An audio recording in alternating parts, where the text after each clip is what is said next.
Guatemala is recovering from a 36-year armed conflict, a conflict that was fought during the Cold War. And it was really just a small leftist insurgency and a devastating response by the state. What we have as a result is 200,000 civilian victims, 160,000 of those killed in the communities, small children, men, women, the elderly even. And then we have about 40,000 others, the missing, the ones we're still looking for today. We call them the desaparecidos. Now, 83% of the victims are Mayan victims, victims that are the descendants of the original inhabitants of Central America, and only about 17% are of European descent. But the most important thing here is that the very people who are supposed to defend us, the police, the military, are the ones that committed most of the crimes. Now, the families, they want information, they want to know what happened, they want the bodies of their loved ones. But most of all, what they want is they want everyone to know that their loved ones did nothing wrong. Now, my case was that my father received death threats in 1980, and we left Guatemala, and we came here. So I grew up in New York. I grew up in Brooklyn, as a matter of fact, and I went to New Utrecht High School, and I graduated from Brooklyn College. The only thing was that I really didn't know what was happening in Guatemala. I didn't care for it. It was too painful. But it wasn't until 1995 that I decided to do something about it. So I went back. I went back to Guatemala to look for the bodies, to understand what happened, and to look for a part of myself as well. The way we work is that we give people information. We talk to the family members, and we let them choose. We let them decide to tell us the stories, to tell us what they saw, to tell us about their loved ones. And even more important, we let them choose to give them a piece of themselves, a piece, an essence of who they are. And that DNA is what we're going to compare to the DNA that comes from the skeletons.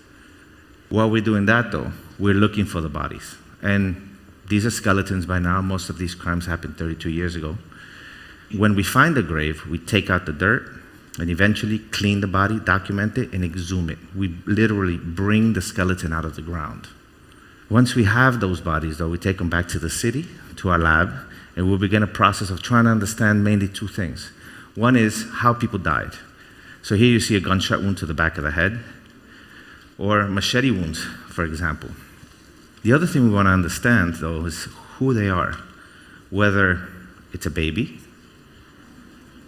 or an adult, whether it's a woman or a man. But when we're done with that analysis, what we'll do is we'll take a small fragment of bone and we'll extract DNA from it. We'll take that DNA and then we'll compare it with the DNA of the families, of course. The best way to explain this to you is by showing you two cases. The first is the case of the military diary. Now, this is a document that was smuggled out of somewhere in 1999. And what you see there is the state following individuals, people that, like you, wanted to change their country.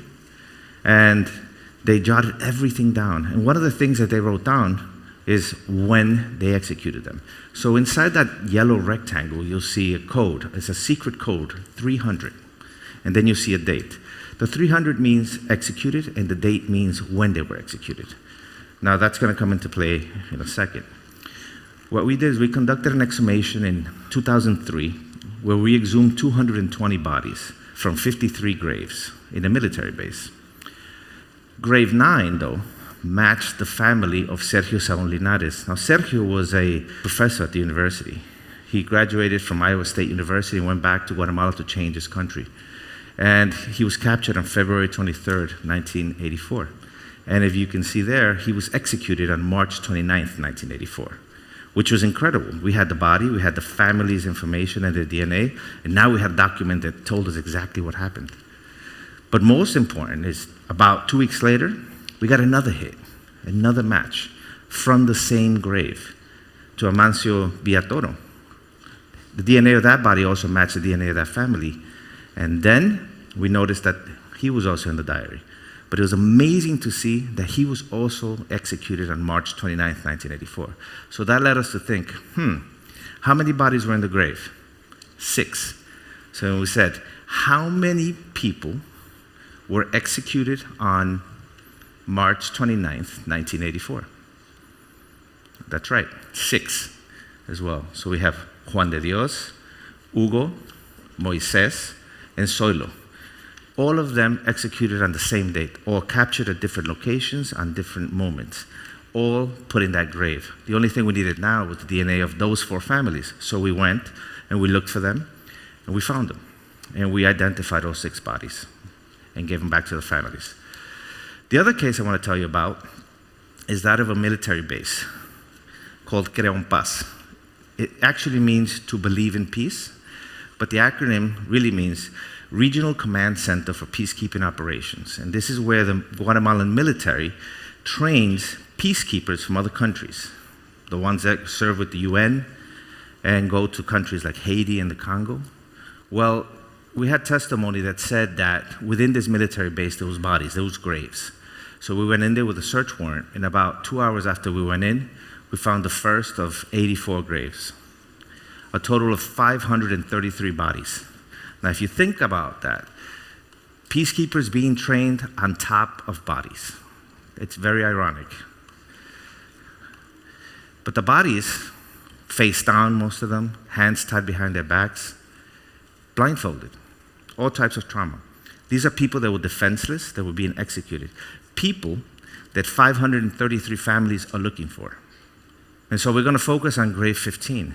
Grave 15, when we noticed, was a grave full of women and children, 63 of them. And that immediately made us think, my goodness, where's there a case like this? When I got to Guatemala in 1995, I heard of a case of a massacre that happened on May 14th, 1982, where the army came in, killed the men, and took the women and children in helicopters to an unknown location. Well, guess what? The clothing from this grave matched the clothing from the region where these people were taken from, where these women and children were taken from. So we conducted some DNA analysis, and guess what? We identified Martina Rojas and Manuel Chen. Both of them disappeared in that case. So now we could prove it. We have physical evidence that proves that this happened and that those people were taken to this base. Now, Manuel Chen was 3 years old. His mother went to the river to wash clothes, and she left him with a neighbor. That's when the army came, and that's when he was taken away in a helicopter and never seen again until we found him in grave 15. So now with science, with archaeology, with anthropology, with genetics, what we're doing is we're giving a voice to the voiceless. But we're doing more than that. We're actually providing evidence for trials, like the genocide trial that happened last year in Guatemala, where General Rios Montt was found guilty of genocide and sentenced to 80 years. So I come here to tell you today that this is happening everywhere. It's happening in Mexico right in front of us today, and we can't let it go on anymore. We have to now come together and decide that we are not going to have any more missing. So no more missing, guys, okay? No more missing. Thank you.